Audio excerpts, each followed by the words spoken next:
Hello and welcome to Genre Grinder. This week I have my first guest I haven't talked to outside of the podcast. And we are going to be covering shark movies. Could you introduce yourself? Hi, I'm Anne Marie Taylor. I'm a librarian in the Boston area, and I've basically been watching shark movies for kind of as long as I can remember, though I really got back into being serious about watching them a few years ago. And we should specify that this is going to be about shark movies, but it's really going to be about bad shark movies. Yes, this is not Jaws, not talking about Jaws. Basically, Right. it's definitely going to be like the I'm ready to talk about like the bad ones. Yeah. So as a genre, shark movie isn't like necessarily a genre. It's part of eco horror or killer animal movies. And that's a huge tent that like I could do 30 million podcasts about each. I could just do one about giant ant movies too for all. Yeah. But the thing about this one that's interesting to me is that it almost all these movies come out of Jaws. And the fact that Jaws was such a big hit. And there were movies with killer sharks before Jaws, but I did a lot of research and there's not a little movies that are specifically about killer sharks before Jaws. There are movies that happen Yeah. to have a scene with a killer shark or something. So that's unusual for this kind of thing. It's not like we got a million killer grizzly bear movies out of one. Yeah, out of Grizzly, the movie Grizzly. Oh my God, Which, there is one? yeah, which is actually a ripoff of Jaws with a grizzly bear. Oh dear. Okay. Well, and that's another funny thing about Jaws is that everything's a ripoff of Jaws. The movie Dante's Peak about the killer volcano is really a ripoff of Jaws. Wow, I would not have put two and two together. It's like the same basic. Well, and the fact that we're recording this from what they call it, self-isolation this week. Yes. And I've been seeing a lot of things, memes online about the various governors that aren't making people stay inside, and people just post pictures of the mayor from Jaws. So it's really part of the zeitgeist. The Jaws movie really is. Oh, absolutely. I do want to actually make one mention because I was looking at the history of like shark movies too. And Uh-huh. there's one that I saw. It's not a shark movie per se. Uh-huh. It's actually a documentary from 1971 called Blue Water, White Death. And it's got three of who I think are kind of like big celebrities in the I don't know, shark research world, Ron and Valerie Taylor and Rodney Fox. And it was a documentary, so it doesn't really fall under our umbrella of this genre, but it really was, it's very interesting to watch that and to then go and say watch Jaws or any of these other movies, because the basic premise of the documentary is we know nothing about great white sharks. Yeah. We're going to go see if we can find some. We're going to talk to some people who've seen them, but we absolutely know pretty much nothing. And it's so interesting to see the juxtaposition of this documentary to like, oh, yeah, now we know they're off the Cape. Now we know they're, down in Mexico. Now we know pretty much where they are. There's still so much we don't know.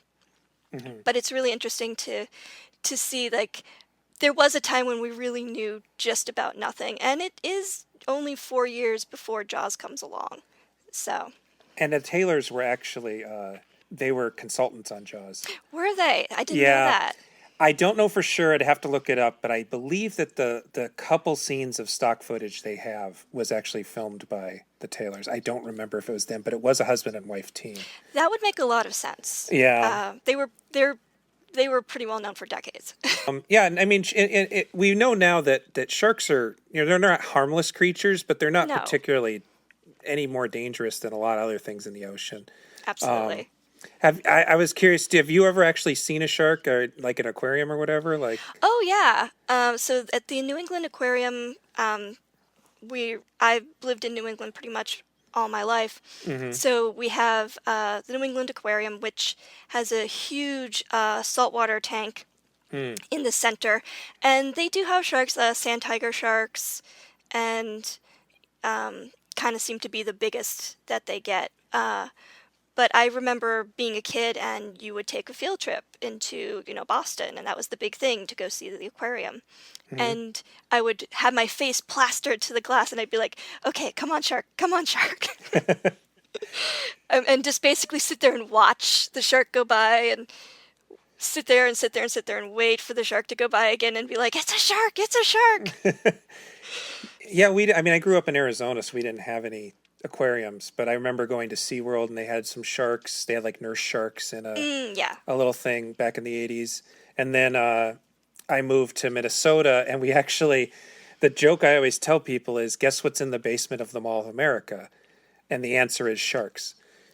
Is there an aquarium there? There's an aquarium in the basement of the Mall of America, and they Oh have my quite God. a few sharks in the aquarium.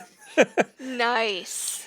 So I've seen that. Yeah, they have one of those tubes you can walk through, and you're surrounded. They don't have particularly big ones. And then Sure. my mom lives in Maui, and they have a small aquarium there. And the last time I Sure. was there several years ago, they had a pregnant hammerhead Oh, wow. who was bullying all the other hammerheads because she didn't want the babies near her. And it's funny that part of the reason I say this is it's funny because the guy who was there to talk to us was actually from Boston and had the thickest Boston accent I'd heard in my Oh, life. sure. So talking about shacks, it was great. Oh, It was God, really yeah. fun. I grew up outside of Boston. I can't do a Boston accent. Yeah, you don't I'm have- not even going to try. Yeah, I suppose listeners might be disappointed that I don't have the Midwestern accent and you don't have the Boston accent. Yeah, well, I got kind of the Worcester accent. Yeah. But it's not the Boston one. Yeah, I have the Arizona accent, which is just a nothing accent. We're going to start at kind of my area expertise, which is Italian ripoffs of American films. And so the Jaws ripoff subgenre, the Italian Jaws ripoff subgenre, is really owned by Enzo Castellari, who he did the original Inglourious Bastards, which he's more of an action guy, but he did lots of horror movies. He was always a solid workman-like director.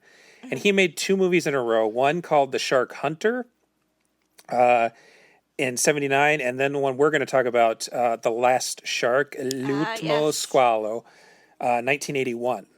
It was known as Great White here in the States, and it was famous for being pulled from theaters because Universal sued the distributor because of it's basically just Jaws. It is. Oh, little Caroline, I'm feeling so lonely. I see you as the sun is going down. Port Harbor is a quiet, peaceful summer resort. But Port Harbor has been invaded by the ultimate predator, the great white shark.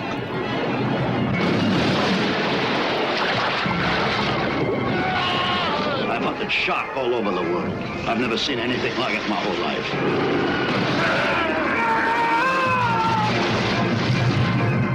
It's my shark, Rod. Has to be. The hell it is!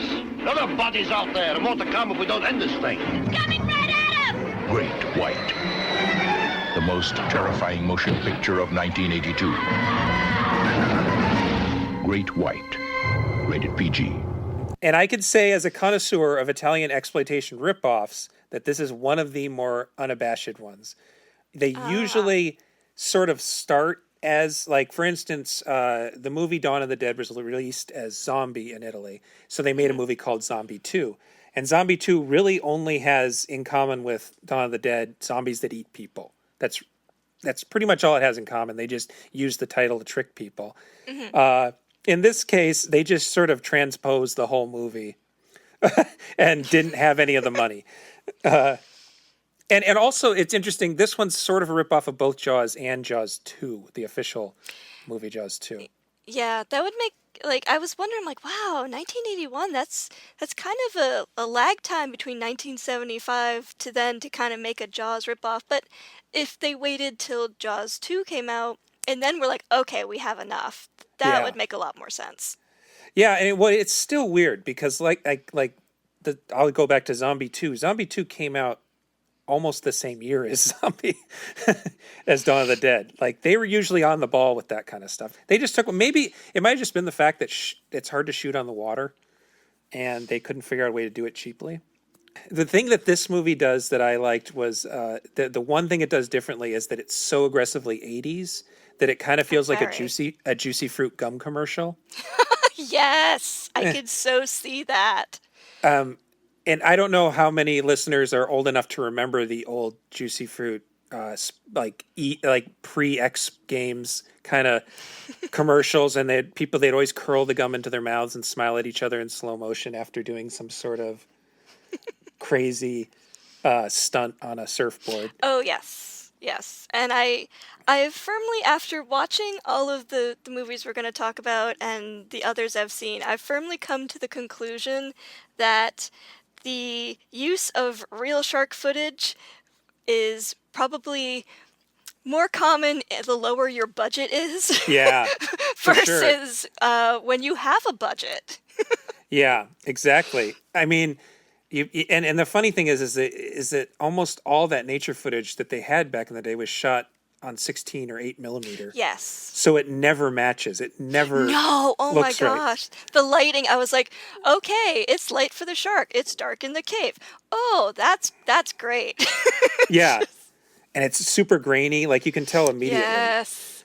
Yeah. It's very much like I appreciate that you attempted to get footage of a real shark. Yeah. That is where the appreciation ends.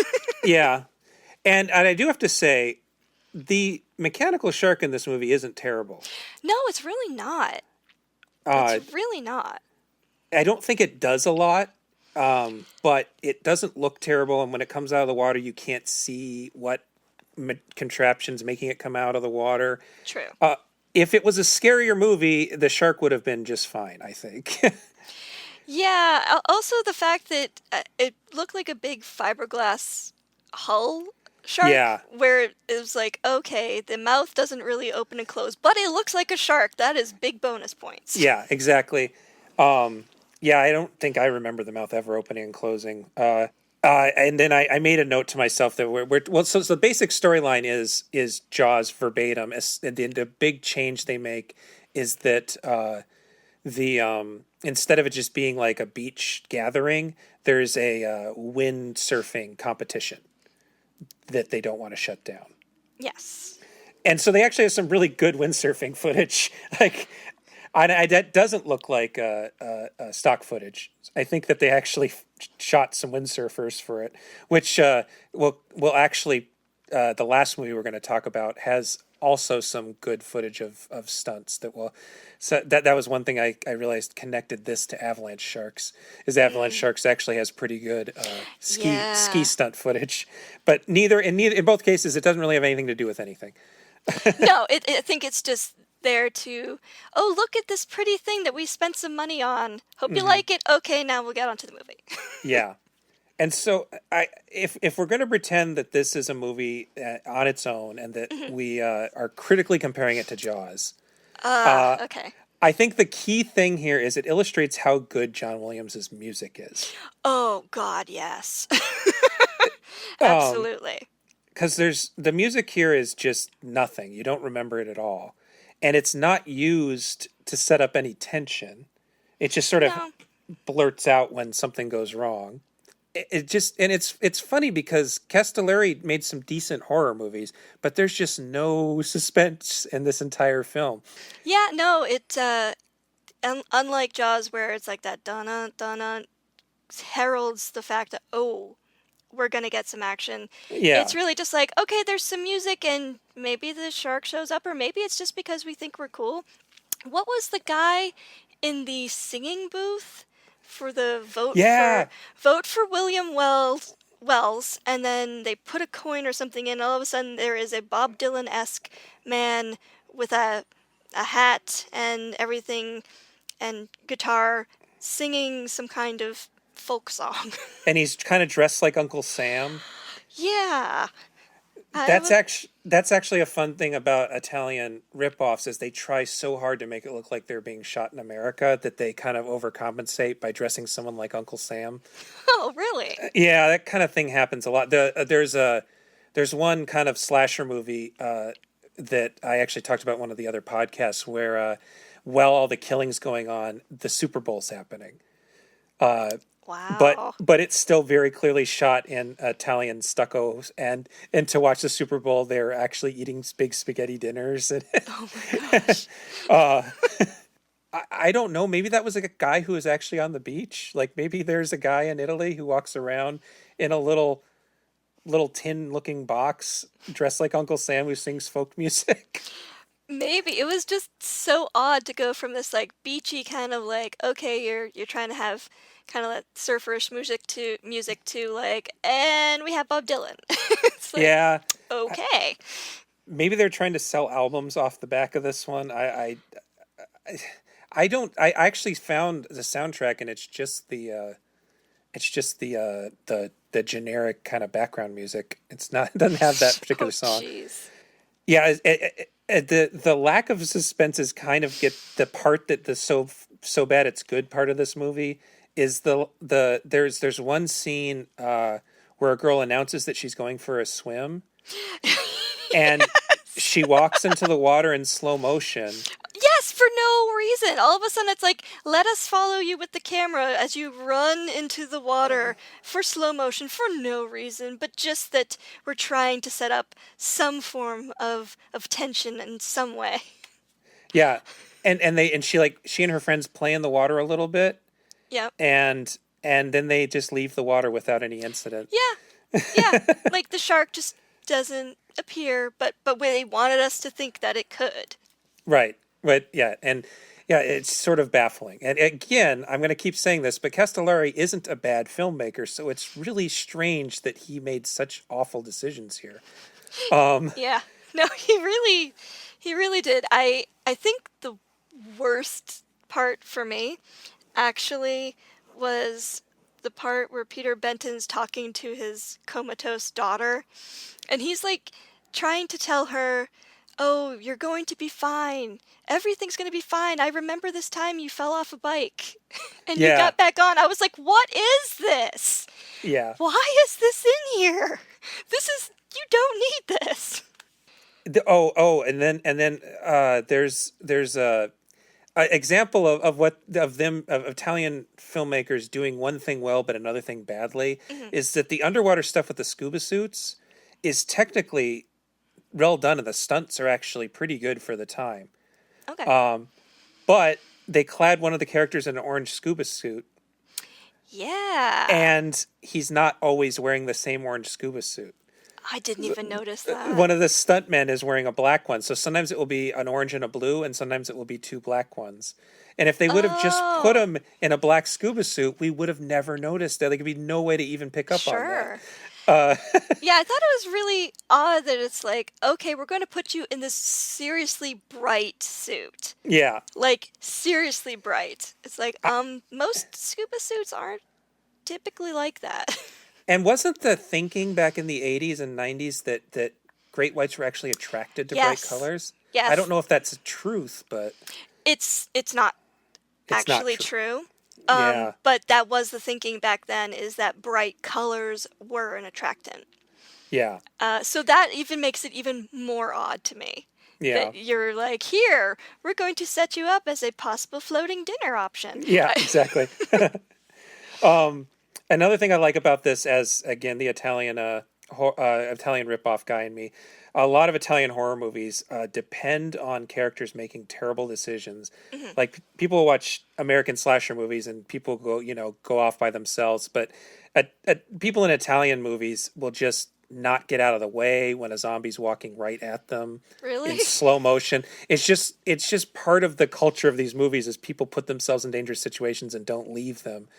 And in this movie, there are two scenes where the shark hunting expert, who is played by Vic Morrow, who's actually a pretty good fill-in for Robert Shaw. He's pretty. Him and Robert Shaw were on a similar level. Morrow had I believe he had an alcohol problem, and that's how he ended up in Italy making movies. But we all know that Shaw also had an alcohol problem. So, but he purposely, or not purposely, but he completely biffs his attempts to do things, and the Roy Scheider character, who's played by James Franciscus, has to go save him twice in this movie while they're diving. Yes. the whole I'm gonna go down and look at this wreck, and oh no, the shark is there. You must save me now. So and then Peter Benton, I guess is the character's name. Yeah. Does a flip into the water. I'm like, that's not how you enter the water with your scuba diving, but whatever works for you, I guess. Yeah, it's just a little extra flair for the fun of it. Yeah, I should say that the Franciscus and Morrow are both actually pretty good and bring a lot to it. But they're always decent actors. They were guys who made a lot of movies in Italy around this time. And I should say that, unfortunately, Vic Morrow is most famous these days for having died on the set of the Twilight Zone movie. Oh. Unfortunately, that's the thing most people remember Morrow for. And I have to admit that when I was like, oh, is that Vic Morrow? Oh, and then that was the first thing that popped into my head was he did not have many years left to live. This was like, what, 81? I think the Twilight Zone movie was 85. So, so that part's a bummer. As their Franciscus is Peter Benton, and our AKA Jaws' Brody. Yeah. And Ron Hamer is, I'm forgetting his name in the movie, but AKA Quint. They're actually pretty good. Yeah. Which you actually don't usually get good acting in these kind of shark movies. And that is one advantage that Italian ripoffs from this era would have, is that they would spend the money to get an American actor or a British actor in there. They're all dubbed. They always shot these movies without sound, but this is one of those great cases where Franciscus and Morrow actually dubbed themselves in post, so it works. Oh, I was not able to tell, at all so for them. It was pretty good. I should say I sort of listed out what Castellari. He's known as a journeyman, so he made two really great spaghetti westerns. One, Johnny Hamlet, which is just Hamlet in the West, and then one called Keoma, which also stars Franco Nero, which is a almost musical spaghetti western. It's a very strange, really cool movie. A musical spaghetti western. Yeah, so we'll have the characters won't sing themselves, but there is a chorus that sings between scenes about what they're doing. Interesting. Yeah, it's a cool movie. And then again, he did Inglourious Basterds. He was really good at the sort of Dirty Dozen ripoff movies with lots of action. He was good at making shit blow up on a little bit of action. He did a really great Escape from New York ripoff called 1990, The Bronx Warriors. It's probably the best of the Italian, post-apocalyptic movies. And so I think that this was a case of him just sort of not giving a shit. Well, I have to say, and I literally wrote this down because I was like, okay, this is one of those things that I have to make a comment on.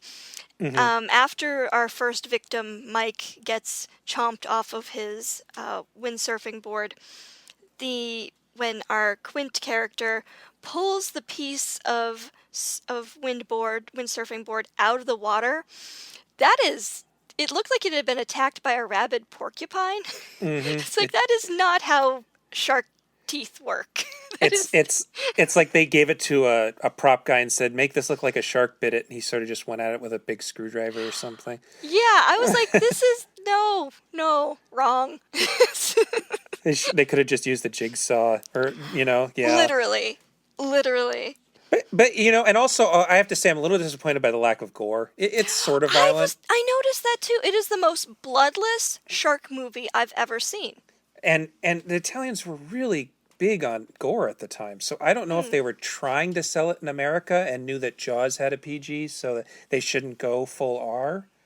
I don't know if that was their reasoning. Maybe. I honestly, my thought was, well, they probably didn't have the budget for fresh meat, so I wonder if they just went and bought a bunch of meat that didn't bleed. Yeah.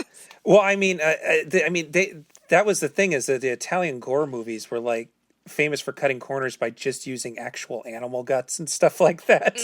So they're especially revolting. Even when they're not convincing, the effects are always super gross. So I was at least looking, maybe it's just that they're in the water. Maybe they were told they weren't allowed to drop stuff in the water. Maybe it was a private beach. It was just so weird. And I was like, okay, so we don't actually get blood in the water until, and I'm not giving spoilers away, until the we can spoil things. Yeah, I'm not until gonna the worry mayor gets chomped in half. Yes.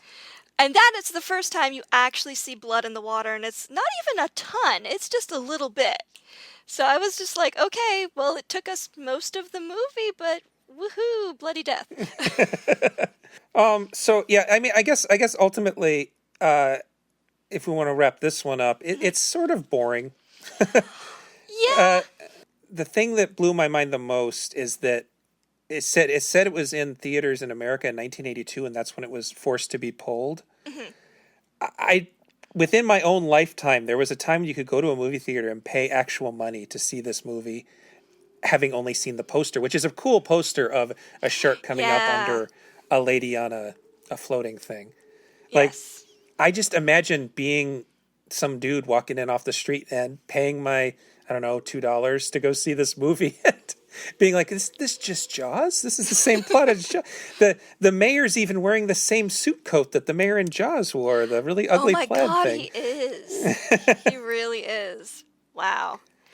Yeah. But didn't it make like 18 million or something? Oh, It yeah, it actually did. made money.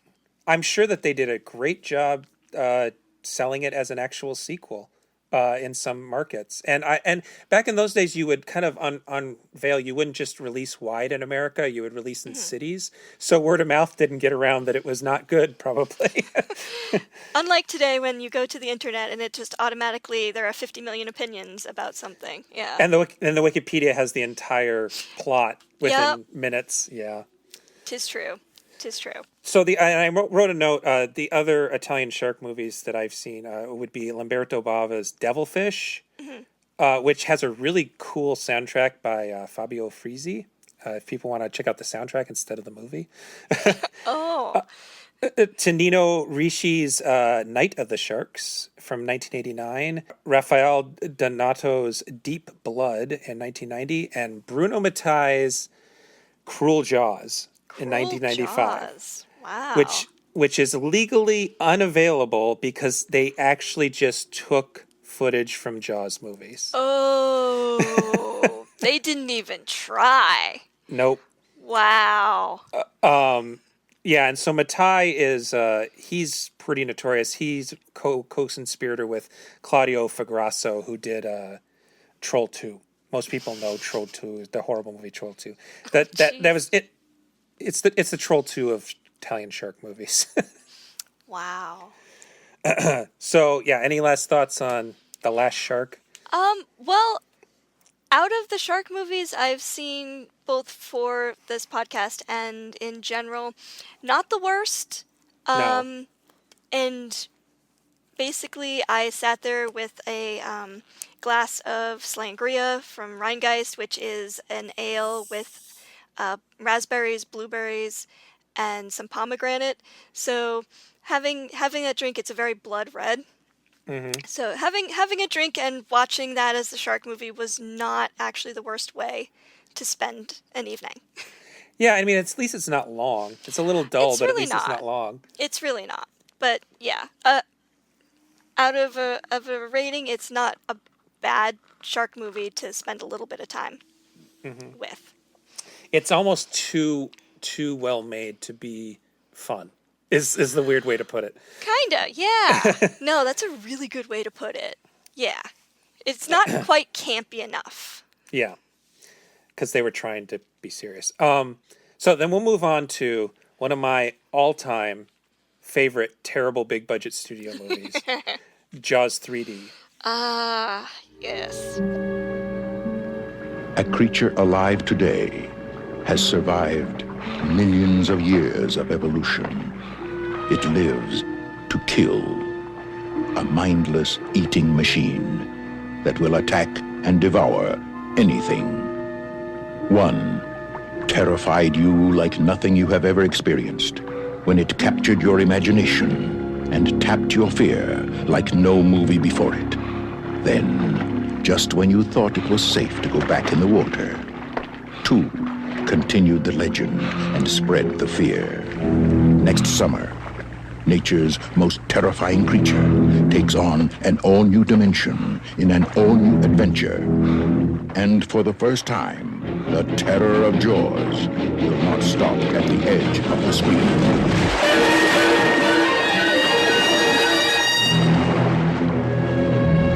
Jaws 3D. The third dimension is terror. Everything about this movie is baffling. It just imagining that Universal Studios via Alan Ladsberg Productions took this massive hit that was basically a prestige B movie, and within 2 movies and 7 years, they're already making the exact kind of B movie that they were sort of elevating in the first place. And then they threw every gimmick they could at it. It takes place at actual real SeaWorld, not like I wondered about that. it's not a fictional version of SeaWorld. It takes place, I mean, it is a fictional version of SeaWorld, but it's still SeaWorld of America, you know? It's like the company SeaWorld. And then they made it in 3D. Yeah, it's very odd being like, this is made for 3D, but I'm watching it in regular, on my TV. So I'm like, well, if this was 3D, maybe that part, like being all dramatic, makes more sense. There was a whole period where I wrote it down, 81 to 83. There was a short-lived 3D kind of revival where there was this. I listed them. There's a couple movies here: Maelstrom, The Destruction of Jared Sin. Parasite, which I have seen, which is sort of an alien ripoff, and Middieville 3D, Coming at You, which is actually a spaghetti western in 3D, Friday the 13th Part 3, Space Hunter, Adventures in the Forbidden Zone, and The Treasure of the Four Crowns. All came out within a couple years of each other, and this movie. And then it sort of died. I don't know why. But I guess they had made new cameras, and they thought it was going to be cool. But yeah, it's not as obvious as Friday the 13th 3D in the way it's just shoving things in your face constantly. Mm-hmm. That movie is like parts where people are yo-yoing at the screen and just every little thing. But it's also 3D, 2D version of 3D, so everything's always a little bit fuzzy on the edges. Yeah. It just looks like they didn't know what they were doing and they weren't pulling focus, but it's because it was 3D. I have no idea if the 3D worked. I guess it must have looked okay. I'm assuming, because there's the first death in the movie, which is the guy that goes down and is going to lock up the gates that lead out to the ocean. When he gets chomped and it's just his arm there, they focus for so long on the arm. And I'm like, well, I guess if this was 3D, it'd be more shocking. Yeah, it would be kind of just in your lap, basically. Yeah, but watching it just in on a regular TV, it's just like, oh, okay, there's an arm. Well, and it's kind of I use the word baffling again, but how the effects. I mean, 83. There were good special effects in 1983, and this movie had a decent budget, and it's just so much of it looks so crummy. It really does. So for a long, long time, the only thing I remembered about Jaws 3D from the first time I saw it was the scene where they are luring Mama Shark into the turbine area, and our favorite pompous photographer gets eaten. And I'm just like, yeah, I remember it being very slow and very kind of like, oh, they're just gonna chomp him. Okay, cool. All right, can we get to the chomping? All right. And it taking a little bit of time to, like, they're trying to build it up as like, oh, this is gonna happen, and you're just like, okay, are you gonna eat him now or what? And that same style of pacing was still there when I rewatched it this time. The thing that I always remember when I was a kid, I used to watch this. I think it used to play on cable all the time. Yes, it did. And I didn't think it. I thought that it was like I was genuinely afraid that I would go to SeaWorld and the shark enclosure would break and the sharks would get us because of this movie. And I think that the fact that SeaWorld willingly put their brand behind a movie where the guy in charge is making so many bad decisions Yeah. and cutting so many corners that it puts people in danger. I don't think any patrons die. I can't recall any. They're in danger, but I think only employees are killed. I don't remember there being any actual people who paid money to go there getting eaten.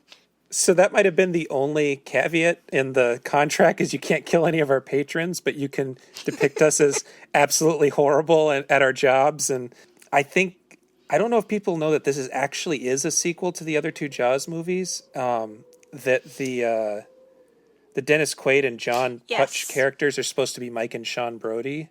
Yeah. Somehow they lost their New England accents. Sorry, go They ahead. grew Southern ones. Yeah, I noticed that. I was like, wait, okay, so you're supposed to be Brody's kids.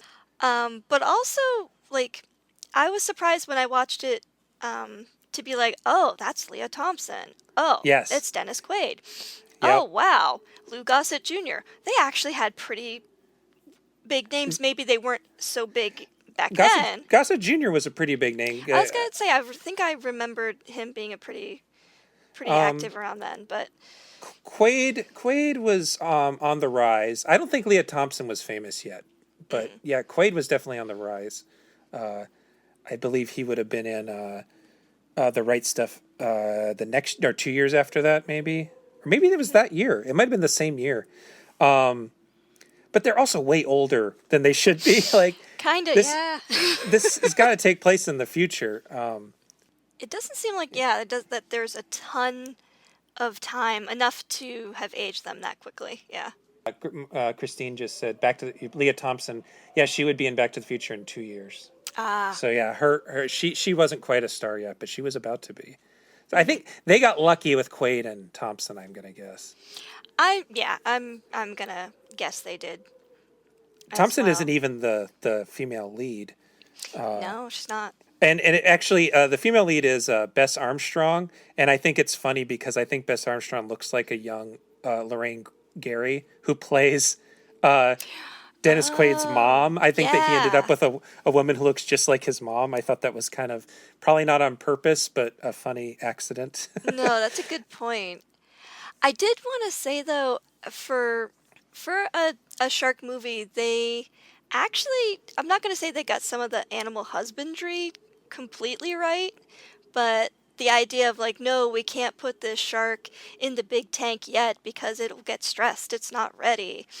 And, the idea of like, oh, we have to keep it moving. We have to keep it eating is like a bit more scientific than a lot of them get. Yeah, and actually, and I do have to respect that some of the best drama in the movie comes from I guess I should say there are two sharks technically. There's one shark killing people. It turns out that shark's mother is way bigger, which is something that's going to come up again. But mother sharks. I think this is probably the first movie where I guess in Jaws they catch a smaller shark, but it's not Jaws's kid. It just happens to be they catch the wrong shark. So they catch a smaller shark, and the one guy wants to kill it. There's like he's sort of like a proto Steve Irwin, but he wants to kill things. is the best way to put it. Yeah. And so that's accurate.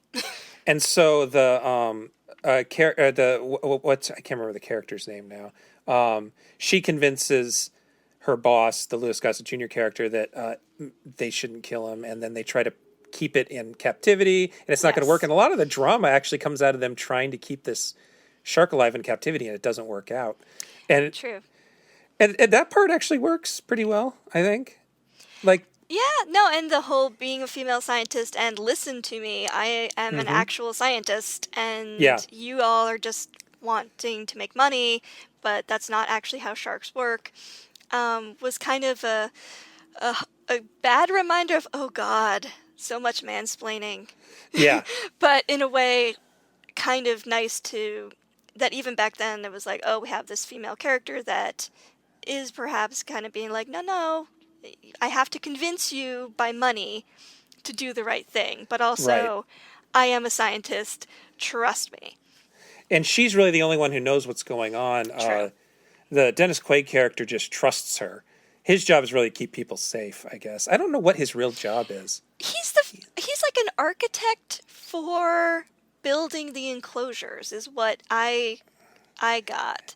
And or then building, he's also yeah. Sorry. he's go also like people's bosses, like the one guy who gets eaten and disappears. Everybody's like, "Where is he? He hasn't come to work today," and they all go to him. It was and he lives. I think they live on site, or they live very close to the park. It seems. Yeah, it seemed to be. I actually kind of like their relationship. The thing that is good about this movie is that the characters are actually kind of nice people. I like that they're kind of later in their relationship. They're not all hot and heavy. They're like talking about what they're going to do in the future, and it's not a romance from that. In most cases, this movie would be these two meet, and under bad circumstances they fall in love. They're already a couple, and the drama there is if he's going to quit his job so that she can go do something she wants to do instead. Yeah. No, it actually had Jaws 3 has kind of pretty good characterization. Yeah. At least for the main characters, in a way that you sometimes don't get a lot with other shark movies, where it's like, I'm the marine biologist, I am one-dimensional. Yeah. And here it's a little bit more nuanced. Not tons more nuanced, because No. there's only so much you can do with it's a shark movie. But in general, the characters, I didn't actively want to see anybody die, except the photographer guy, and he did. So there you go. And he dies, and he gets his hero moment after the fact. He does. He dies with a grenade in hand. Yes, and the oh, we're gonna solve this. We'll take out the shark. I'll just grab the grenade. Mm-hmm. Like, you have to have that good shark explosion going on. Yeah. Apparently that's like on the list of things that have to happen in a Jaws movie. Yes, the I'm shark trying to must remember explode. In the second one, they electrocute him or something? I think so. It's been a while since I've gone back and like rewatched the Jaws, like the other Jaws movies, but yeah. And then in the last one, they skewer him on the end of Yep, ram a boat into him. which is pretty much the only good thing in that whole movie. Yeah. Agreed. Going back to the fact that SeaWorld put their money on this and made themselves look bad, it's also a really violent movie for a PG. Like, we were just saying that the last one wasn't very violent. This is a particularly gory PG movie. Yeah, it is. And there was no PG-13 just yet. I think it was going to be another year. But even then, I'm surprised it's not rated R. I remember they had to censor it for television, which is to me a sign that it's an R rating. Yeah. I didn't realize it was PG-13 till you said it, but it is pretty gory. the part where they find the guy's body and he's just ripped up. And it's, that's pretty gross. It's pretty gross. My roommates were kind of watching with me, and I was just like, that's kind of gross. And they're like, oh, God, oh. Yeah. And I'm like, yeah. But kudos to the prop person, because it actually looked awful. Yeah. I have to say, and that just reminds me. Yeah, we were saying that the bad guy who we want to die, or not even a bad guy, the asshole that we want to die. Yeah, the asshole. Oh, are we allowed to swear on this? Oh yeah, no problem. It has have one of those little E's on it. Okay. Yes, the British. I think he's British. The British. He's either British or Australian. That we want to die. Yeah, he was about the only one that I was like, oh, good. I'm glad you got eaten. Everybody else, I'm like, oh, no, man, I don't want to see Louis Gossett Jr.'s character get eaten. I know they're a jerk, but come on. Yeah. I remember the guy who plays the British guy's manservant is he's actually in some, like, I think he's in Lock, Stock, and Two Smoking Barrels as one of the villains. Yeah, he actually was good. And the fact that he's so upset that his friend... Yeah, he really loves his friend. He really does. And I'm like, oh, I felt so bad for him. Which doesn't often happen, because most of the time when I watch a shark movie, I'm like, okay, shark, eat as many people as possible. I want to see you have fun. And it's very rare that I'm like, oh, that poor person, this is horrible that their friend got eaten. And he actually elicited that in me, so that's that does not often happen. And I guess when they pull the plug on the grenade he has in his hand when he's dead in the mouth, the exact same thing happened in Last Shark. So maybe there's a little bit of fair play ripping off the Italian ripoff of Jaws. Yeah. They detonate the thing in the mouth. Yeah, the interesting connections that I was thinking in retrospect that you wouldn't have thought of at the time is that it's a sequel to a Steven Spielberg movie, and the concept that there are monsters in a theme park. And then Steven Spielberg, in about 10 years, would make a movie about natural monsters in a theme park called Jurassic Park. Oh. So I thought that was kind of interesting. And then the whole SeaWorld is an evil company thing. Yeah. That wasn't normalized until more recently. True. And funnily enough, it was a movie, Blackfish, that kind of destroyed them in that sense. It wasn't the movie where they're portrayed as putting people in danger. It was the movie that showed that they actually were putting the whales in danger. Yeah, it was odd to, knowing what we know now to watch the movie and be like, oh yeah, orcas. Ooh, yeah. Yeah, they're miserable. Those You poor don't treat critters them well. Yeah, because they actually have the actress in the water with the orcas with the other trainers. So they trained her to do stuff. The whales are interacting with her. Yeah, I feel, and I don't know the backstory, but I feel like SeaWorld was like, oh, we can put our brand on Yep. a Jaws movie. This will be great. This will get us tons of money. And I'm not sure if they ended up getting the money they thought they were going to get.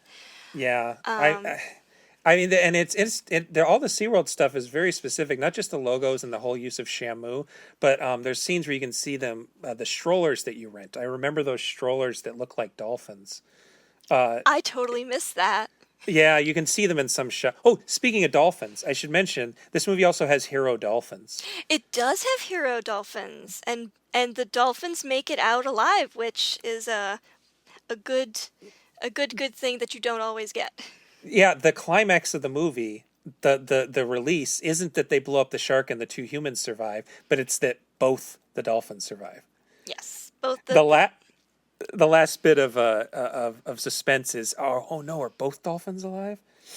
Yes, and then one dolphin pops up and you're like, oh no, it got the second dolphin, and then the second dolphin pops up and everything is joyous and wonderful and the movie ends.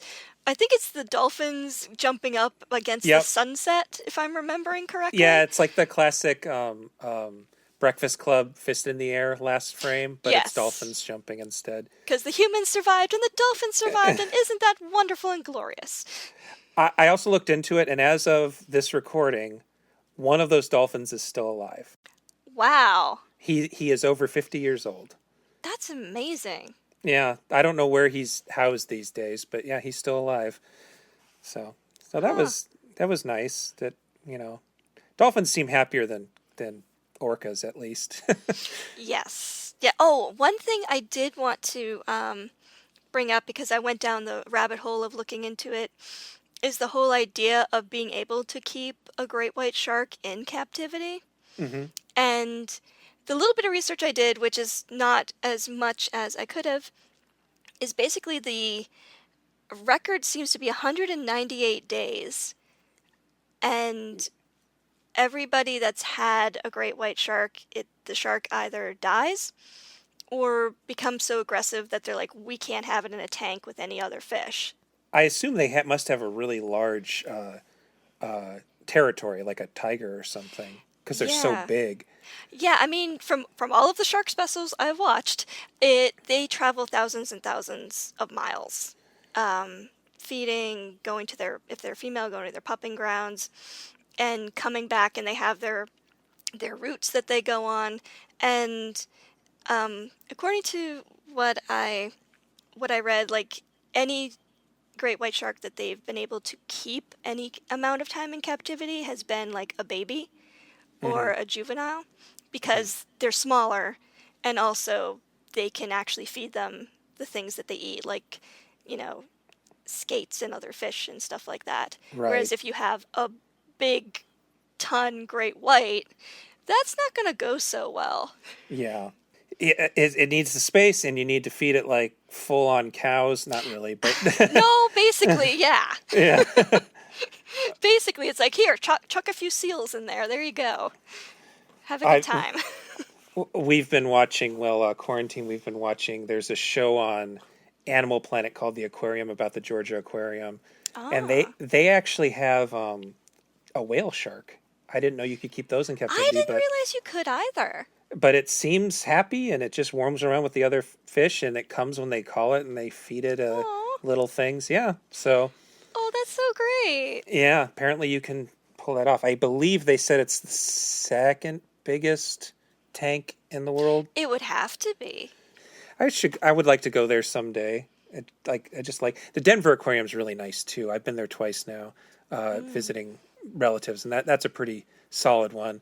I think their biggest ones, I believe, are also nurse sharks. That seems to be the kind of default big shark because I guess they're not particularly aggressive. No, nurse sharks don't tend to be unless you seriously just piss them off. Right. Yeah, well, and that's the thing I learned back in when we were talking about going to the Maui one. I thought that sharks all had those weird little leather eggs, but apparently lots of species give live birth, which is something I learned. Yeah, I think bull sharks do, and And a few others, and then it's just Hammerheads. Hammerheads is Yeah. what I learned. Yep. and then it's like, oh, I remember watching a few specials. It's like, yeah, so they give live birth, and so whichever pup, it gets to be the oldest, it's like it's just gonna eat its siblings Yeah. because it can, and it's hungry, and it's like, wow, nature, wow. Yeah, it's pretty fucked up. But yeah, so great whites need a lot of space, unlike hammerheads, I guess, go in groups. The one I always liked when I was a kid were the blue sharks, the little ones that are super yeah. aggressive. Those are in groups. But yeah, great whites just need space. They have great whites in Maui. I've been out and seen the humpback whales, which is pretty fucking terrifying, honestly. We were in this little schooner boat looking at humpback whales, and one of them went under us, and everybody was like, "Ooh, ah!" And I'm like, "Guys, if it comes up too soon, we're done." Yeah, the stories you always hear in Hawaii, because my mom lives there, so I look into it, is that people who die are the ones who go out and don't tell anybody. And they go out at dawn. Never do that. No, good lord. And then they get bit, but not eaten. They get bit, and then the Sure. shark goes, "Ew, this isn't a seal." Yep. And then they just bleed out because Yep. they get to shore and no one's there to help them. Yeah, People don't absolutely. really get eaten by them in real life. No, yeah, definitely. I suppose if you were a definitely not. corpse and they were really hungry and you were floating, they might eat you. But Sure. But yeah, no, it's definitely, it's just so like, yeah, you don't go out at dawn, you don't go out in the water at dusk, you shouldn't go into water that is murky. And basically, yeah, don't go by yourself surfing and stuff because that's just kind of dumb. yeah, exactly. And then speaking of scientific facts about sharks, the next movie we watched was Shark Attack 3, Megalodon. It has the worst pickup line I've ever heard, and I was so sad that even John Barrowman could not save this movie. It survived the Ice Age, and it's been living in darkness for 60 million years. Nothing has ever disturbed its perfect peace. Until now. This shark isn't just some rare species. It can grow in excess of 75 feet long. It's supposed to be extinct. You're telling me one of these things is swimming off my coast? People pay a lot of money to come down here. They expect to use everything, including the beaches. We've got a 60-foot shark swimming off our coast that's not going to go away. We've got a shark heading for the shore. Get everyone out of the water now. You knew something was dangerous down there and you let them dive anyway. Go tell your story. Who would believe you? A disgruntled employee with stolen confidential documents? We know the Meg's attracted to the cable. If that cable goes to full power, there is no telling how many of these we're going to have on our hands. Can't let that system go online. Full throttle now! Yeah, so the thing here, the reason I picked this one, we were talking about it, is I was told that this was sort of the turning point to where we're at now, where you got The Asylum and Made for Syfy shark movies. They're just out of control. Like, I was looking through them, and you've got 2-headed shark attack, 3-headed shark attack, 4-headed shark attack, 5-headed shark attack, up to 8-headed shark attack, I believe. Oh, good lord. Yeah, I still want the 2 hours of my life back from 3-headed shark attack. Yeah, and so so something happened at some point, and a lot of people were saying it was Sharknado, but Sharknado was actually just sort of a climax. There was a lot of these movies already happening, but this one was not made for TV. It was made for video by a company called Millennium Films, Avi Lerner's company. Millennium Films has since grown up a little bit in the world. They kind of connected with Sylvester Stallone, and they make like Expendables movies. They make like medium budget, usually terrible action movies. Gotcha. So they upped their budget a little bit and stayed true to themselves. Right, and are able to interact with like relatively high level movie stars, like has-beens and B+ stars. Basically, they're not quite like the Asylum, which just does mockbusters. Yes, at least like Asylum knows who they are. Mm-hmm. These folks were really trying to be not serious, but like take us kind of serious, and no. Well, from what I read, the first 2 Shark Attack movies are actual series. They're the one is a sequel to the other. This one really isn't a sequel to the other 2, to the point that Jenny McShane, who is the female lead in this, plays a character in Shark Attack that is a different character. So I don't know if it was designed to even be a Shark Attack sequel. But those movies are apparently pretty serious. And this was the one where they sort of realized they could get some attention for being over the top. Yeah, that would make sense. That would make sense. And it got its fame really from a couple scenes being put on YouTube. There is the pickup line you were talking about. I literally threw up in my mouth when he said that. Which I don't know if I can even bring myself to repeat. Please don't. So I won't. You can look it up on YouTube. Look it up on YouTube. But I did read that Barrowman, I should say, if people don't know, I'm not a big Doctor Who person, but even I knew who he was. Yeah. He's from Doctor Who and Torchwood. He was the lead on Torchwood. Yes. He's an American actor. He's super handsome and he's super charming. I've actually seen him in person at a con before as he walked by us.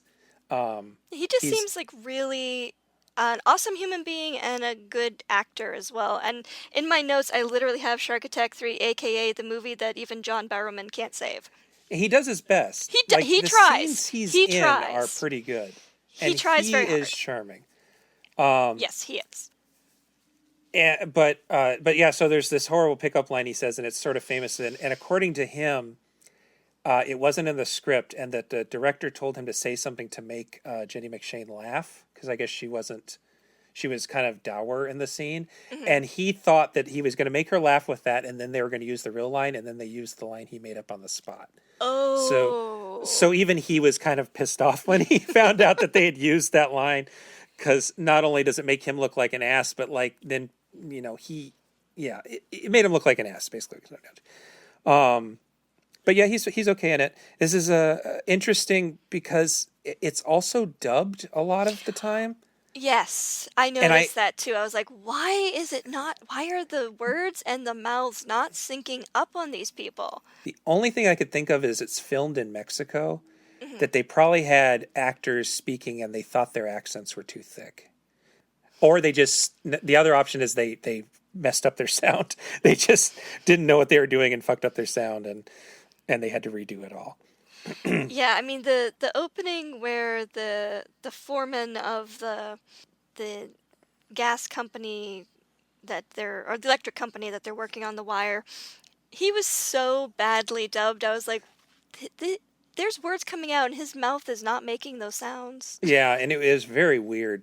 And I even noticed as someone who's just used to that, because I watch some of these Italian movies, and in kung fu movies and stuff, like even to me, it's actually weirder when the lip sync is matching, but not quite, and the voice is clearly wrong. It's even more uncanny when that happens.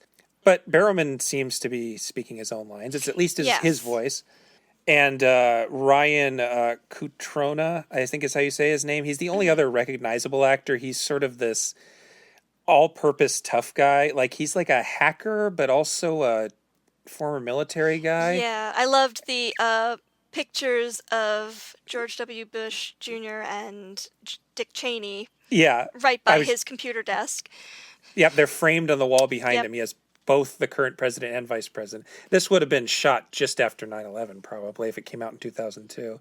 So I don't know. I think it was a joke, but it might not have been a joke. It might have been like the genuine appreciation because people were still on that high of we're going to avenge 9/11 or whatever.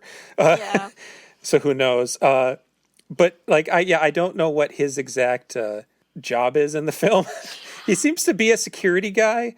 Yeah, so he seems to be part of the submarine piloting. He seems to be going up in helicopters, and he seems to be partly working for the telecom Apex telecom company, Right. but also working for the resort. It's very not clear. He's just sort of the all-purpose tough army guy who can do everything that John Barrowman can't do. He's pretty funny in it. I enjoyed him. He's just that gruff tough guy thing that works.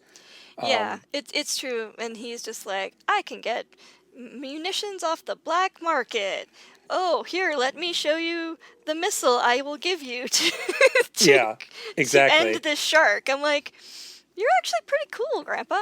So Yeah, I think that they improvised a lot of the dialogue here to the point where there are so many skeevy pickup lines and stuff that it feels like a porno with where the sex never happens. Like, so many scenes feel like they're setups for sex scenes, and then they'll just.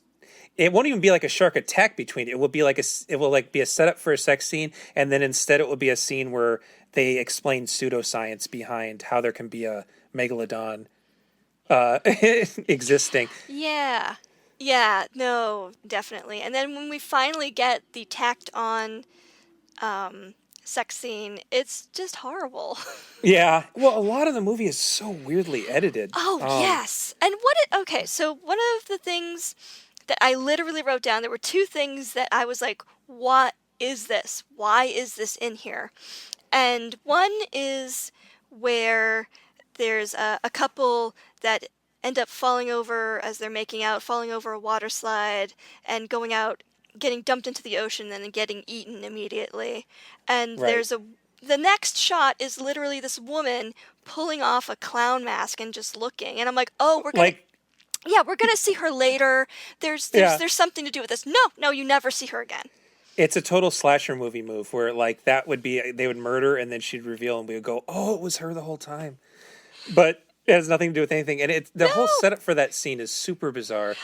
There's like this high concept all women punk band playing at a resort. Yep, and don't forget they've got like these metal bras and like these spiky leather they got outfits these going on. Mad Max outfits, and they're playing this sort of it's like high concept punk rock. Mm-hmm. But it's not really a punk rock concert. There's like elderly people of all ages. It's just a concert at the resort. There's like people handing out Mai Tais to this weird music. It's true. It's so true. And then it's this couple hop a fence, and then now they're going down the water slide, and as this punk band is playing, and they're making out, and isn't this so cool? And isn't this so much action? Yeah. And then they, of course, fall into the water and immediately get eaten, and it's like, okay, what was the point? Well, and the other really weird scene happens much earlier in the movie where they have a fishing instructor who's like trying to have sex with someone while also instructing this elderly guy. What was that? Literally, I was looking at it, watching it, being like, why is this? As the older guy is trying to pull in a marlin. Yeah, and then his assumed wife and the fishing instructor are literally almost having sex next to him. And the only thing is, I assume they had some stock footage of a shark attacking a marlin. That was the only. They must have. But then, why would they write this weird little backstory of this instructor, like, did that have more in the original script, where like there was this instructor and his whole thing is that he seduces the wives of the people he said, but we don't get any of that. We just have that, we're just dropped into the scene and we never see those characters ever again. Yep. Even though none of them die. Nope. They all survive this situation. Yep, none of them die. Nothing horrible happens to them. They're just there, and we never hear from them again.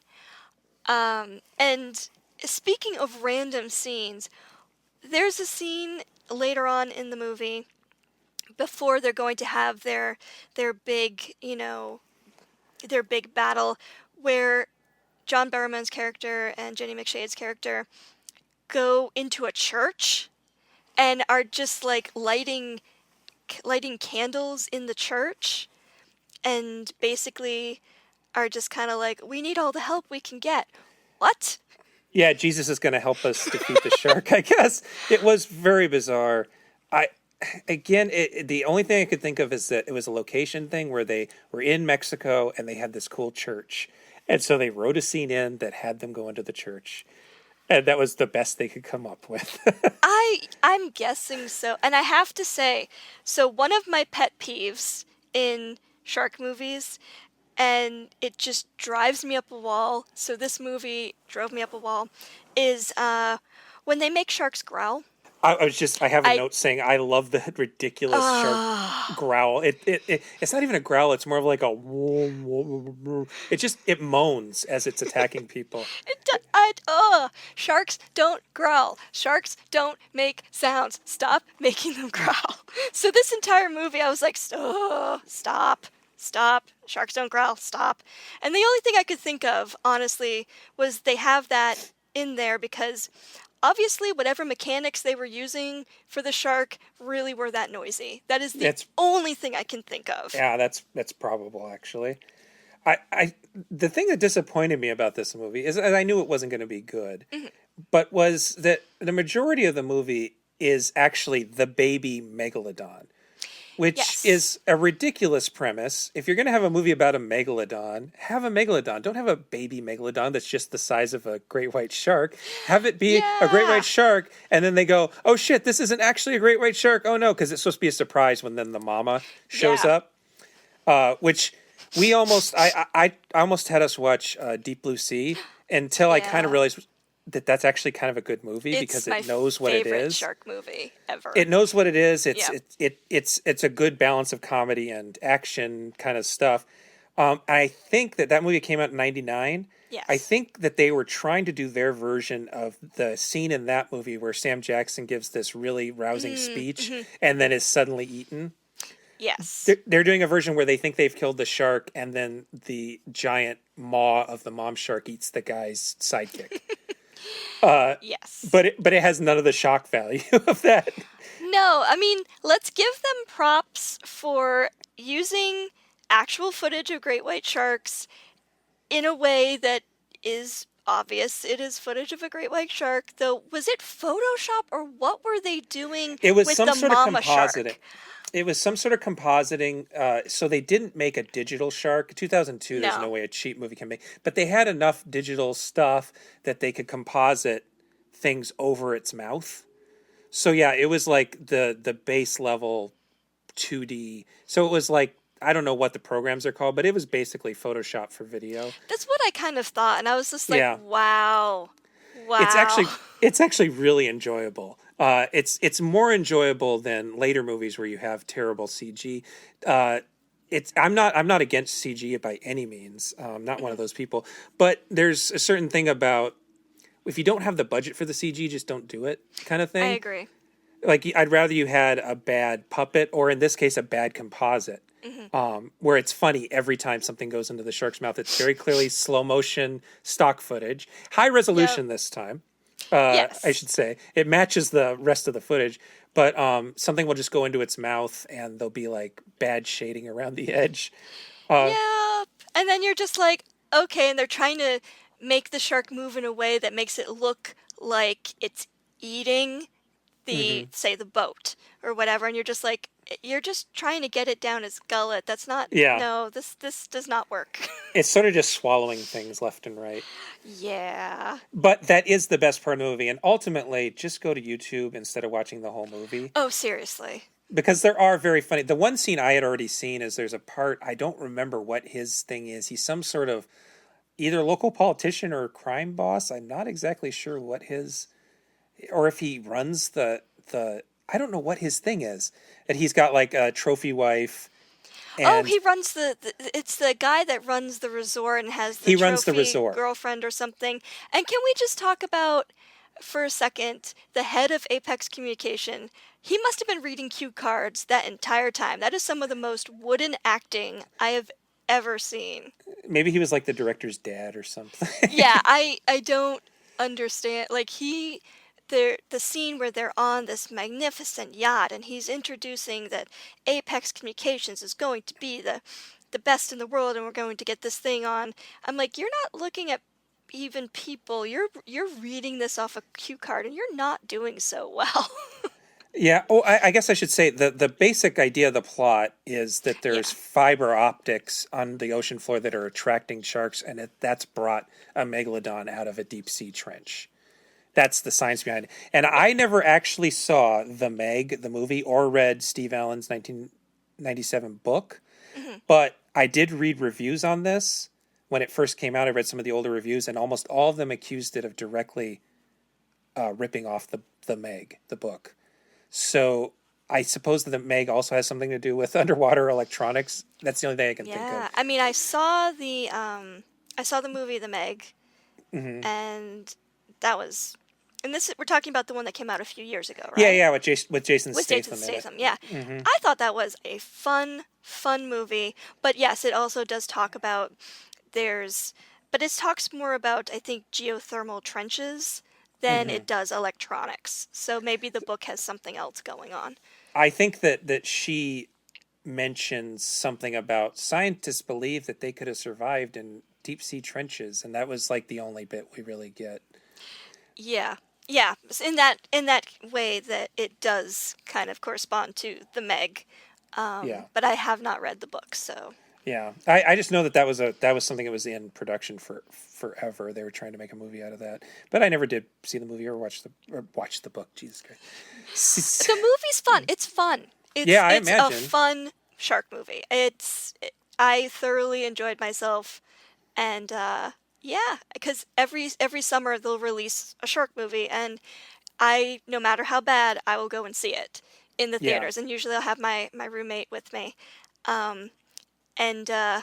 I've seen some really awesome ones, and there have been, last year was a bad one. Was that the, what was that one 47 called? meters down, uncaged. Horrible, horrible, horrible. Blind albino great white sharks in a cave that growl. It just pushed all my buttons. I wanted everyone to die.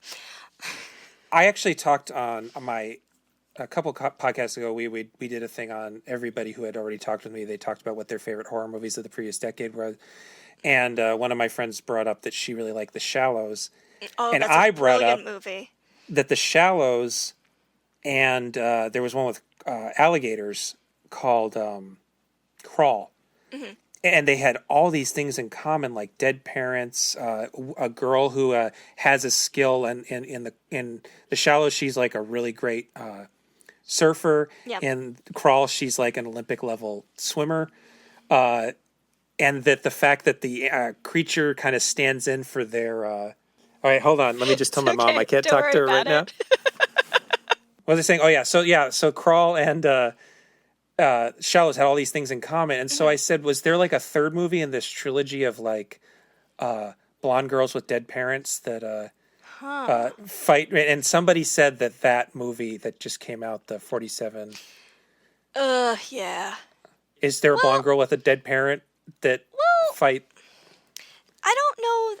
I don't think the parents are dead. I think. Okay.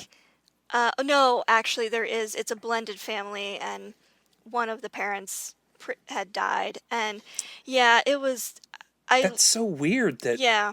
3 movies came up to that idea all around the same time. That's so weird when that happens. Yeah, the thing with 47 Meters Down Uncaged is I was so thoroughly happy when everybody that got chomped did get chomped. Yeah. It was a waste of money, but also to see some of these characters, get ripped apart. I was like, "Oh, this is a good use of my time." Well, yeah, I was gonna say one more thing about the Shark Attack 3 is that the climax is fun because there's this guy who owns the resort, and the one scene I had seen before is that he takes the life preserver from his trophy wife and then jumps directly into the shark's mouth. Yeah, that was fun. That was the one fun. thing I had seen from the movie. Yeah, basically everything in the last 10 minutes is pretty funny. And let's be honest, the CGI that they did of the Megalodon shark with the sub in its mouth was actually pretty good. Yeah, it was viable. It was believable. Yeah, I was like, this is not horrible. Which I guess is a compliment. Well, and then you had suggested that we watch Bait 3D. And I decided it was too good because I had actually seen that movie, and that is a pretty fun. It's Australian. Yes. And the idea behind that one is that it's a tsunami, I believe. Yes, there's a tsunami, and it basically floods a grocery store, putting it underwater, and 2 great white sharks get swept into the grocery store, and it then becomes a race for survival for the people who are left. It's sort of like Assault on Precinct 13 or Night of the Living Dead, but with sharks. Yeah, I love it. It is one of my top shark movies. And it has just enough of that, again, that thing that Deep Blue Sea has, a balance of comedy and seriousness. That it takes itself just seriously enough. Of the millions of just awful, weird mashup shark movies, I just sort of looked at a list of what was available, and we have a mutual friend named Bria, and I remember Bria talking about Avalanche Sharks on Twitter. Yep. So I decided that was the one I wanted to go with. It was supposed to be a week of chilling out. It's spring break, Sheriff. Yeah, everything goes. But when an ancient predator is disturbed from slumber... So there's a story around here about a mystical creature summoned to protect the mountains. They say it swims through it like a shark. What the hell? What started out as a mammoth vacation is about to go downhill fast. Oh, crap. Get out! Now! There's nowhere to hide! They've tasted human flesh! What happened? Sharks, man! Now, if they're going to make it off the mountain in one piece...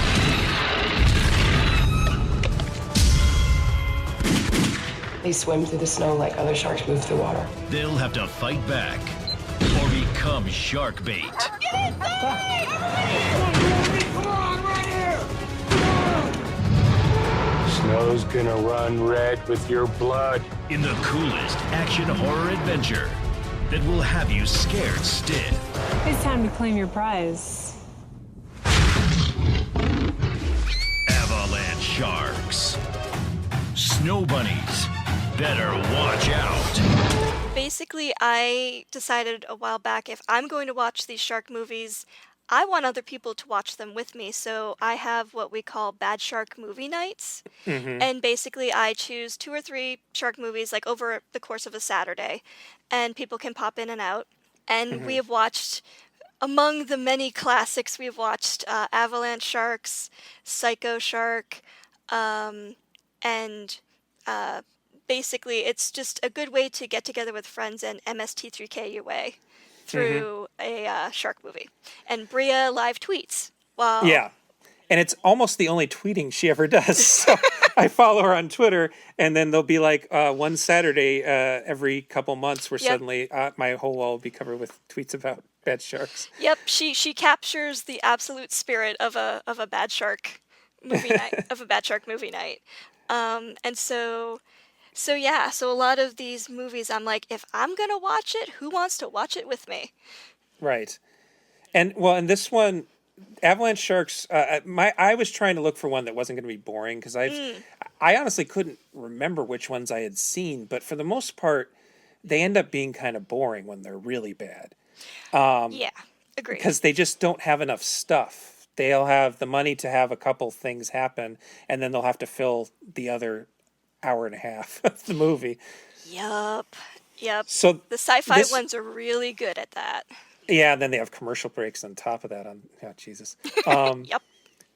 But this one, it had a funny enough concept, and it held my attention. It was enjoyable as far as these things go. I liked it more than I liked Sharknado, which is the one everybody was so excited about. It doesn't have the budget of Sharknado, which is really saying something. True. Apparently, it was designed as a sequel to Sand Sharks. I've not seen that one. But they're both directed by Scott Wheeler. Mm-hmm. But I guess sometime during production, it stopped being a sequel. And I believe this one was made specifically for Syfy Network. I'll believe it. Part of the reason I think that is because it has no nudity or curse words. No, it doesn't. It has a lot of almost nudity, but no actual nudity. And so, yeah, I don't know. Maybe these days Syfy Network has nudity, but I don't think they did in 2014. And I think the big problem here is that it's supposed to be funny. And a lot of the times when these movies are trying to be funny, they just sort of come off as kind of glib and annoying. Yes. But there were some actual funny moments in this one, so it worked. For instance, early on in the movie, there's a couple that's breaking up. Yes. Yes. The love guy, as I called him. Yeah, and she gets attacked by one of these sharks, and he just runs away. And she, as she's being eaten, says, "Typical." I thought that was a good line. I liked that one. Yeah, so basically, I really thought that they did the camp very well. Yeah. I mean, there were still people that I was like, oh, can't you just eat them? That'd be great. Yeah. Like the main character, Wade, who's looking for his brother, and I'm a former Marine, and I'm just so awesome. I was like, can they eat you now? Well, yeah, and he has this sort of underlying thing that maybe he is a domestic abuser. Okay, I am not the only one that picked up on that. Okay, yeah, good.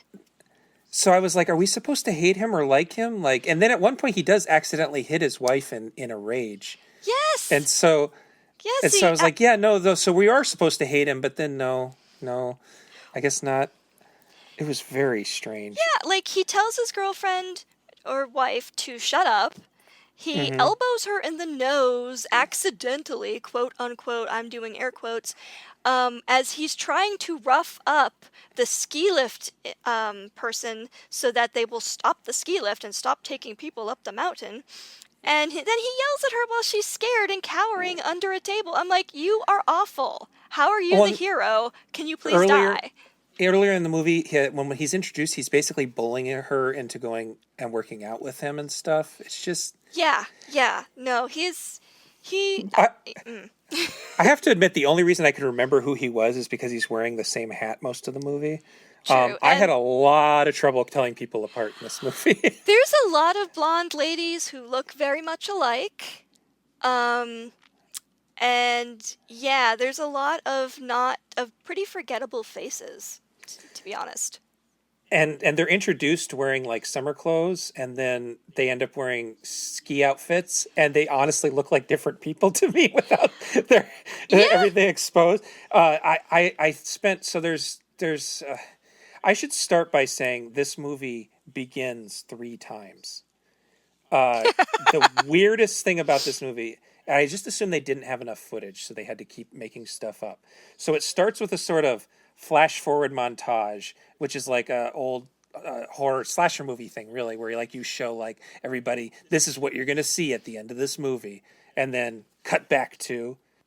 So that's already one framing device that's never picked up on.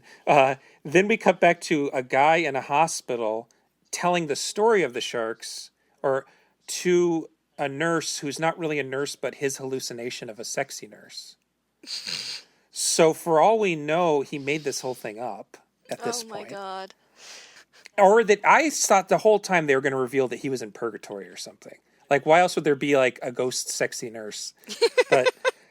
But so you're like, okay, now they have another framing device, but then they cold open on two stoners, and the cold open, for anybody who doesn't know, is like the beginning of a James Bond movie where they just throw you into the action. Yeah.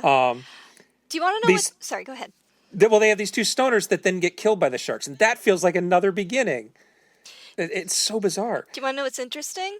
What? The versions I've watched only start with that cold open. I've never really the versions I've watched. I've not seen the other two. As you're talking about sexy nurse, I'm like, what is he talking about? Oh my god! So I watched a different version. You know what happened? I tried to watch it on Amazon Prime, and it had dropped off the day before I got there. Oh. And so I had to torrent it. I wonder if I got like a foreign version of it. I don't know. Maybe you did, because literally the only versions, and I've watched this twice now, or 3 times now.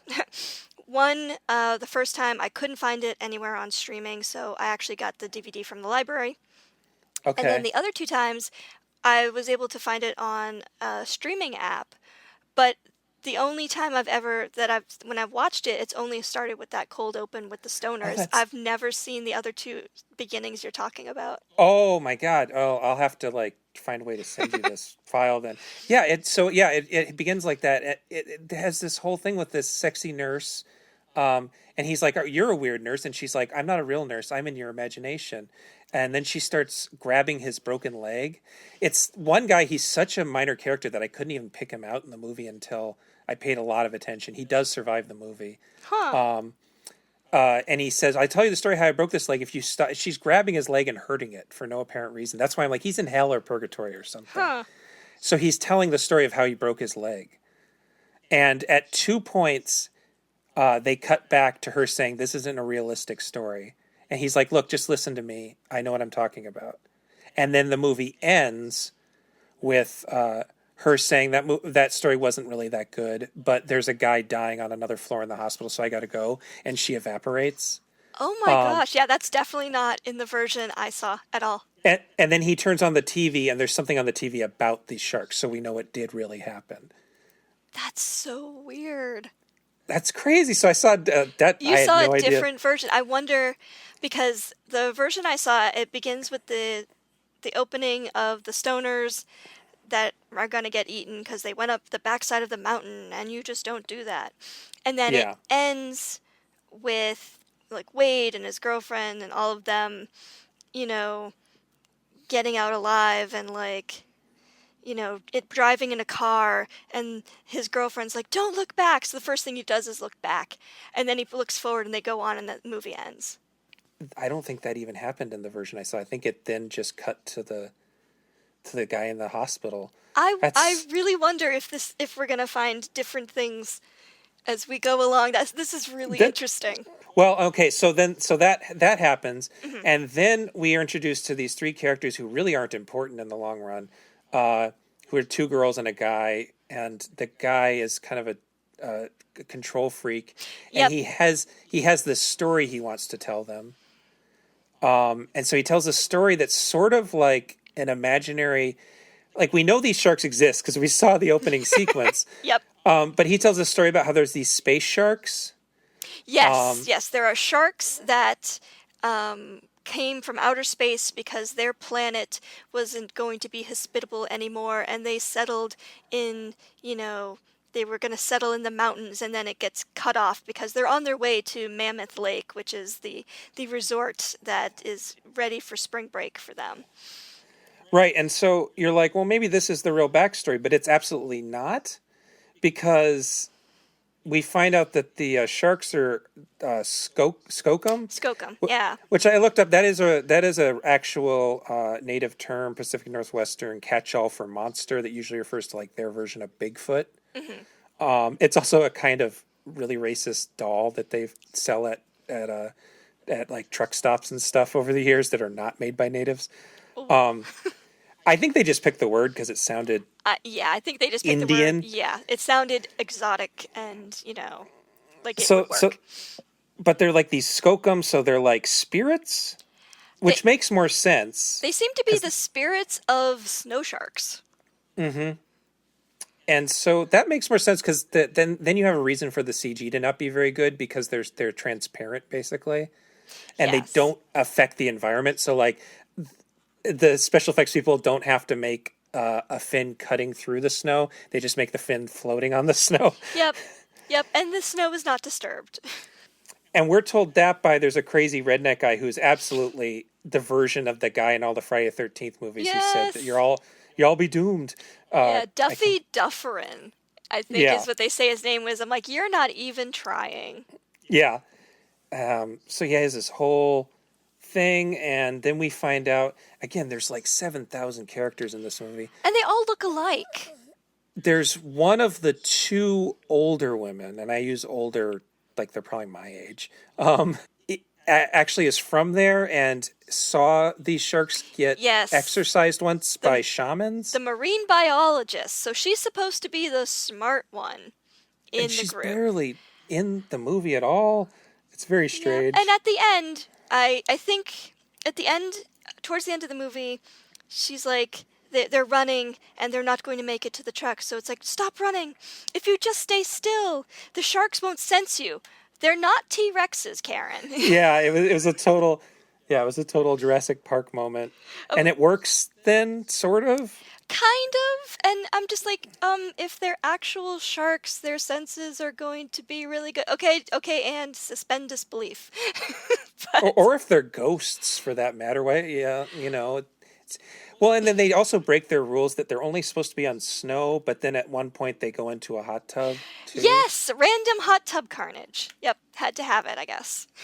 Yeah, which I guess is the girls from the beginning of the movie that he was telling the story to. I honestly couldn't remember. So. Honestly, they all kind of blended together, and I couldn't really tell which were supposed to be like the main characters and which weren't. In terms of like who all the co-eds were and stuff like that. Yeah. I was just like, I have no idea. The same guy I'm like, is the same guy in the beginning who's starting to tell the story of Skookum the same guy on the ski lift who's trying to pick up women by telling them the story of Skookum? I'm like, is he the same one? I think it is, but I'm not positive. Oh, that's the thing. I was like, they look alike? Are they supposed to be the same, or are they just the same generic white guy? With short dark hair. Can't tell. Yeah. It was very hard for me to keep track of that. Like, for instance, the brother they were looking for I thought was that guy, but it was actually one of the skiers at the beginning. Yep. And that's definitely something this movie had a lot of GoPro footage of skiers. Oh, they loved that.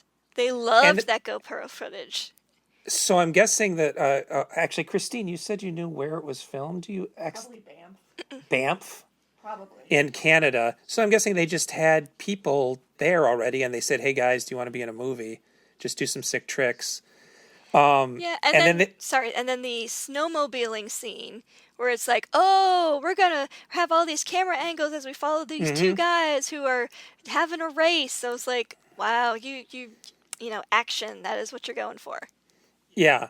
And so it felt like they had a bunch of that footage. And then they had a friend who had a basic computer program that could make a shark.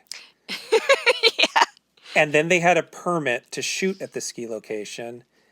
And then they also had another friend who had like a basic gore effect kit, like a prosthetic effect kit. Because this one is pretty bloody. It is. It is pretty bloody. There's lots of spewing blood at different points. And the violence doesn't really make sense necessarily. Like there's one guy who is ripped up. There's this sort of asshole villain character who I think is supposed to be in charge of security. Yeah. He's not the sheriff, but he's a dickhead the whole movie, and I can't believe he lives as long as he does. Oh, seriously? But he gets like ripped up, but he has like these slashes. Look like he's been attacked by like a cave bear. It very much looked more like this is a guy that's been mauled by a bear, not an ice shark.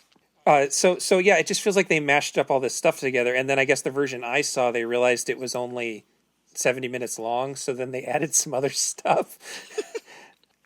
The one thing I did genuinely like is the way they defeat the sharks. I thought was very funny. I agree. I agree. So the way they defeat the sharks is that there is a unnamed character.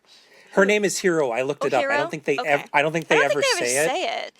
But she's on IMDb as Hero HI. Okay. And she is going skiing, and she finds these totems, and picks up the totems, and because they've fallen, and every time she plants them, another shark disappears, which was kind of nice to actually see a different character who's not a main character kind of be the hero in a way.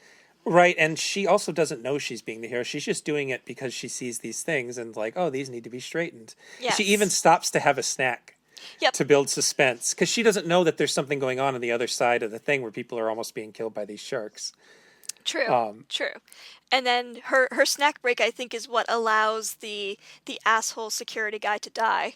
Yeah, I believe so. Because I think the second she actually puts up the next totem is the one that disappears after it's eaten him.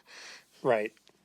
So yeah, they don't even really need the shaman. They just need a random person to straighten the totems. I guess they just needed to write down where those totems were. Yeah. So, but I thought it was actually kind of nice that in a non-violent kind of respectful way. Right. I mean, they're unloading guns into the sharks and it does nothing. Yeah. And they keep doing it. They're trying to blow the sharks up. I'm like, oh, eventually they'll figure out a way to hurt them. Nope, guess not. Nope, there's no hurting them. Just putting them back in their place. Yeah. So yeah, she puts the totem in their place, and she doesn't know she's a hero. Nobody knows she rescued them. Nope. And all of these horrible people get to go on with their lives. Yeah. Well, yeah. That's the thing is, almost all the characters are pretty hateable. It's like they tried. Like even the marine biologist, I'm like, you're rather dumb. You're rather dumb to be a scientist. Why are you? Why did they make you a scientist? She barely even has any lines. True, except to talk about lobsters. Earlier in the movie, as she and the sheriff are having their lovely date night, and she's talking about how lobsters, do they actually scream? And well, if they do, I think it's just the steam. But don't worry, I knocked these out. I think that's the most lines she actually has is in that scene. Another thing is interesting is going from Shark Attack 3 to this is that the I guess cinematic language is the right word. How much it changes in 10 years of low budget movies. Yes. Shark Attack 3 isn't fancy, but it looks like a real movie because it was shot on film and they have like camera cranes and stuff. Mm-hmm. This one was shot on like consumer grade digital cameras. Yes. And they try to get fancy. Yeah, no, it's got a better picture, but yeah, it doesn't seem like an actual film. Like they try to do like quick cuts to build tension, but they don't really know what they're doing. Yeah. There's certain parts where it lags, and you're just like, okay, I guess we needed all of that footage of all of that snowmobile race. Or there's like a really long part where we see the sun go down, and we watch someone like the ski resort close down for like a solid 3 minutes or something like that. Oh yeah. It's like, I don't know if it's supposed to build mood, but it's not like the sharks only come out at night. In fact, the sharks don't attack anybody because they're all indoors. Yeah, basically. Yeah, it's true. The pacing of both of those movies is definitely different. I feel like the pacing for Shark Attack 3 is, there's moments when you're really like, okay, I don't understand what this scene is. Maybe you'll tell me, but also it seemed like a lot of dead space in some places. I don't know what the cinematic term for that is. It's filler.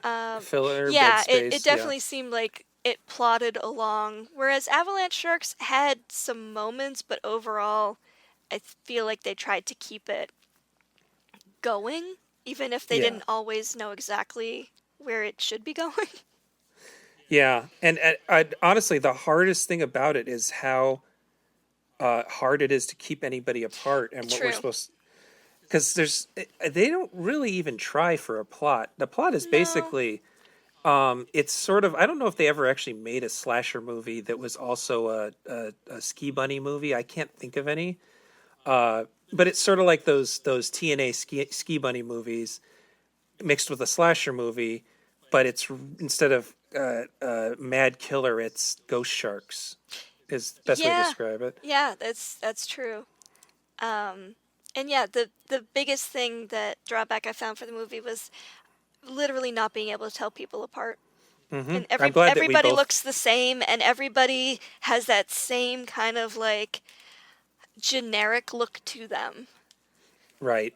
It was released in 2014, but everybody looks like they're like from 2008. Oh, yeah, easy. They really can't decide who the main character is because I think that it's supposed to be the marine biologist, but she's barely in it. Or maybe it's supposed to be her husband, the sheriff, but then he dies really unceremoniously. Yeah, I really thought it was going to be the sheriff, and then, most of the movie, he's not even in it. And the army guy dies, but then doesn't die. There's a part where you think he's dead, and then he just pops in and goes, "I'm okay." Yes, my arm isn't working, and I've got a slash, but it's okay. I'm a Marine. Yeah. Oh dear God. It was like they had they thought he was cut for the day, and then they're like, "Oh, we have him for another day. I guess he survived." And the fact that he becomes kind of the main character and the main hero is he doesn't start off with he starts off with being like, yes, the reprehensible guy, and also I'm a Marine. He says that multiple times throughout the movie. Yeah. And then towards the end, he's like, I'm a Marine. I've got this. And we're like, yes, we get it. You're a Marine. Awesome. I guess that signals you're supposed to be the hero. Can you please get eaten now? And unfortunately, he does not. No, he survives. He does survive. Alas. Alas. Alas. I guess the other thing is my version ended with the very last scene was the Mars rover. What? Did yours end?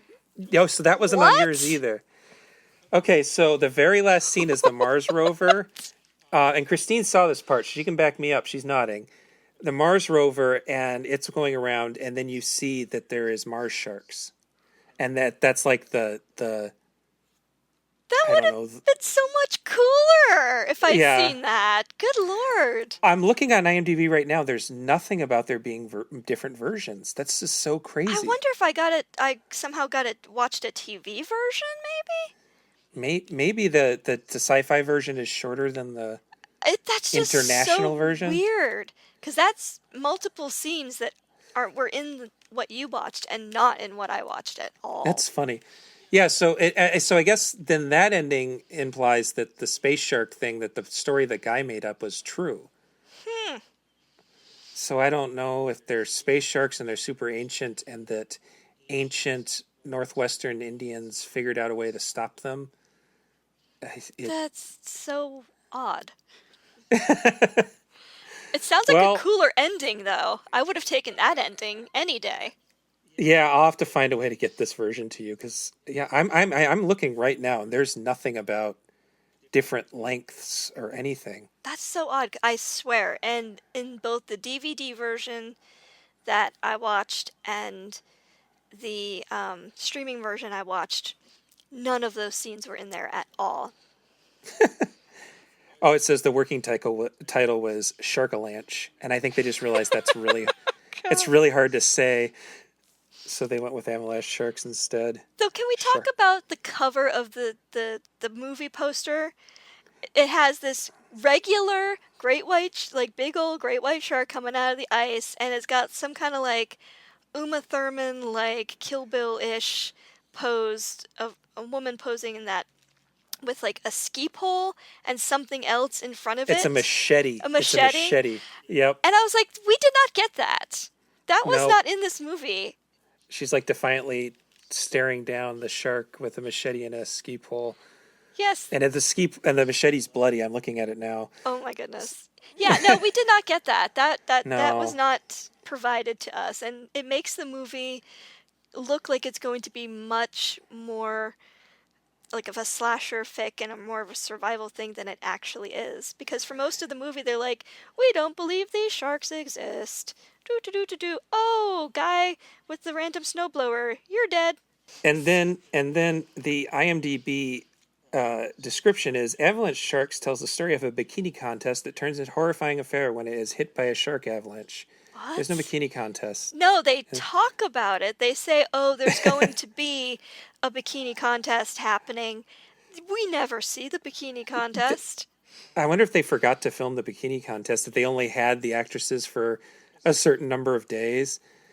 I mean, the cast is really bad. Yeah.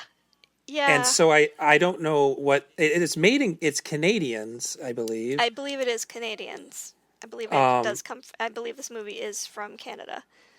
So I don't know if they went to like a modeling agency because they knew they were going to use a lot of bikini shots and didn't really ask about acting abilities or something. That would not surprise me. Yeah. Given what we get. Yeah. So, but you know, it was sort of entertaining. Oh, it's at least the version I saw was short and just a good campy fun time and kind of a good palate cleanser after having watched Shark Attack 3. Yeah, it has more going on. It's probably Jaws 3D is my favorite of these three movies just because it's that mix of being a real movie and also totally inept. Yes. But this one was definitely amusing to watch, and I am fascinated that we accidentally ended up seeing different versions of the same movie. Yes, I'm very much hoping that you can send me a version of the one you saw because it sounds like much more of a trip. Yeah, it's weird, and none of it goes anywhere. It's very strange. Well, I guess that brings us to the end of this particular discussion. There are enough bad shark movies that we can perhaps do this again sometime. Yeah, no, that'd be great. I actually started compiling a list. I was like, so what are my favorite bad shark movies and what are the worst? So yeah, there's so many. There's so many. Yeah, I'm looking at the list I made, which just got out of hand, and it got to the point where I just didn't want to even do it anymore. I ended up with 120 things. I almost watched The Shark Exorcist.